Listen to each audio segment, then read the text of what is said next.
ఎవరైనా ఒక విషయమై పదే పదే హెచ్చరిస్తున్నారంటే దాని అర్థం ఏమిటో తెలుసా?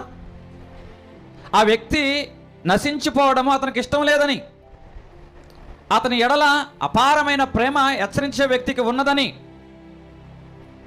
అందుకే అనేక మార్లు ఆ వ్యక్తి ప్రేమించి హెచ్చరిస్తున్నవాడుగా ఉన్నాడు. ఇప్పుడు ఒక చంటి బిడ్డ ఉన్నాడు, పొయ్యి దగ్గరికి వెళుతున్నాడు, కట్టెల పొయ్యి దగ్గరికి వెళుతున్నాడు. తల్లండి, అరే వెళ్ళబాకరా వెళ్ళబాకరా.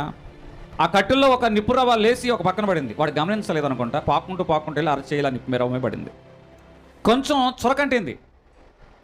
తల్లి చెప్పిన మాట ఎంత వాస్తవం అనేది చిన్న చురకన బట్టే అర్థమైంది.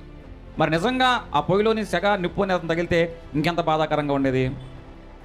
అంటే తల్లి తన బిడ్డను హెచ్చరించిందంటే దాని అర్థం ప్రేమ లేదని కాదు కదా, తన బిడ్డకి ప్రమాదం జరగకూడదన్న ఉద్దేశంతోనే కదా ఆ తల్లి తన బిడ్డను హెచ్చరించింది. ఇప్పుడు నరకాన్ని గురించి దేవుడు పదే పదే హెచ్చరించాడు అంటే దాని అర్థము మనల్ని ఎంతగానో ప్రేమించాడు కాబట్టి